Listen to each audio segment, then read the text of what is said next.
அனைவருக்கும் அன்பான வணக்கங்கள். இது மகாபெரியவா சொன்னது யூடியூப் சேனல். இந்த அரை மணி நேரத்தில் நீங்கள் கேட்டது கேட்டபடி கிடைக்கும். ஒவ்வொரு வியாழக்கிழமையுமே நீங்க தாராளமா இந்த பரிகாரத்தை செய்யலாம். வியாழக்கிழமை என்பது குபேரனுக்குரிய ஒரு நாளாக கருதப்படுகிறது. குபேரன் அப்படின்னு நம்ம எல்லாருக்குமே தெரியும், செல்வத்திற்கு அதிபதி அவர்.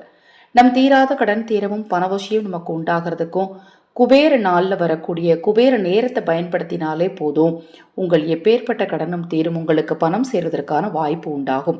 எந்த அரை மணி நேரத்தில் என்ன சூட்சுமத்தை கடைபிடிக்கணும் என்பதை பற்றி இந்த பதிவில் பார்க்கலாம். மாலை 6:18 6:48 இந்த பரிகாரத்தை செய்யணும். வியாழக்கிழமைகளில் செய்யணும். இன்று வியாழக்கிழமை உங்களால் செய்ய முடியலனா கூட அடுத்த வியாழக்கிழமை தாராளமாக செய்யலாம். அதிலும் குறிப்பாக சுவாதி நட்சத்திரமும் வியாழக்கிழமையும் கூடி வரக்கூடிய நாளில் செய்கிறது கூடுதல் பலனை கொடுக்கும். அதை மாதிரி பிரதோஷமும் வியாழக்கிழமை வரக்கூடிய நாளில் செய்கிறதும் பார்த்தீங்கன்னா உங்களுக்கு கூடுதல் பலனை நிச்சயமாக கொடுக்கும். பதிவை பார்ப்பதற்கு ஒரு சிறிய அறிவிப்பு. கருங்காலி மாலை, ஸ்படிகமணி மாலை, ருத்ராட்ச மாலைன்னு ஜபமணி மாலைகள் எது தேவைப்பட்டாலும் உங்கள் குழந்தைகள் உங்கள் சொல் பேச்சு கேட்டு நடக்க பூஜிக்கப்பட்ட குரு பகவான் எந்திரத்துடன் சர்வகுரு வசிய தாயத்தும் சேர்த்து வழங்கப்படும்.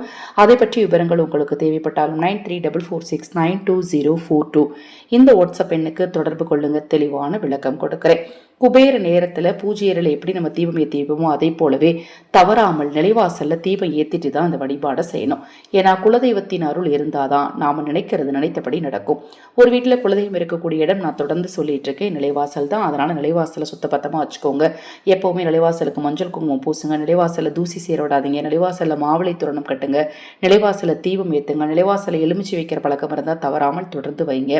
இதெல்லாம் செய்யறதுனால பார்த்தீங்கன்னா உங்க வீட்டில் நிலைவாசல்ல நிரந்தரமாக குலதெய்வமானது குடியிருக்கும். குலதெய்வத்தின் அருளால நீங்கள் நினைச்ச காரியம் எல்லாம் தடை இல்லாம நடக்கும்.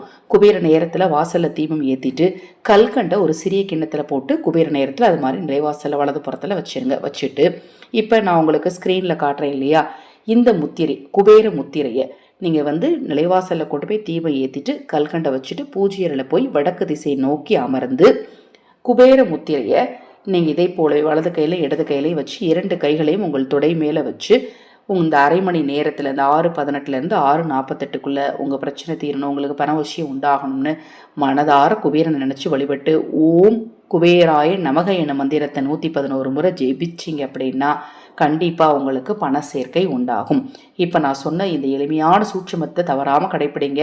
அதை மாதிரி இந்த வழிபாட்டை நீங்கள் செய்கிற நாளில் மீன்களுக்கு உணவளிங்க, பறவைகளுக்கு உணவளிங்க, ஆதரவற்றவர்களுக்கு உணவளிங்க. அதனால் கூடுதல் பலன் உங்களுக்கு நிச்சயமாக கிடைக்கும். இந்த வழிபாட்டை செய்கிற நாளில் மட்டுமல்லங்க, எப்போவுமே நாம் ஒரு பிரார்த்தனை செய்ய போகிறோம், ஒரு வேண்டுதல் கடவுள்கிட்ட வைக்க போகிறோம், நமக்கு ஒரு விஷயம் நிறைவேற போகுது அப்படின்னா அந்த நாட்களெல்லாம் இதை மாதிரி விஷயங்களை செய்யும்போது உடனடியாக அது நமக்கு கிடைக்கும். அதாவது ஆதரவற்றவர்களுக்கு, அடுத்தது பார்த்தீங்கன்னா மீன்களுக்கு, அதாவது குளத்தில் இருக்கக்கூடிய மீன்களுக்கு, கடலில் இருக்கக்கூடிய மீன்களுக்கு, புறாக்களுக்கு, காகத்திற்கு, நாய்க்கெல்லாம் உணவளிக்கும் போது கூடுதல் சிறப்பு பலன் நமக்கு கிடைக்கும்னு சொல்லப்படுது. ஏன்னா கர்ம வினை தீர்ந்தால் ஆட்டோமேட்டிக்காக நம்ம நினச்ச காரியமெல்லாம் நடக்க ஆரம்பிக்கும். இப்போ நான் சொன்ன பதிவில் உங்களுக்கு ஏதேனும் சந்தேகம் இருந்தால் வாட்ஸ்அப்பில் கேளுங்க. தொடர்ந்து நம்ம சேனலை பாருங்கள். இன்னும் எண்ணற்ற பதிவுகள் தொடர்ந்து வர காத்திருக்கு.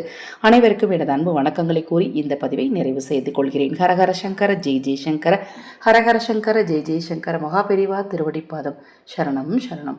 நல்லதே நடக்கட்டும்.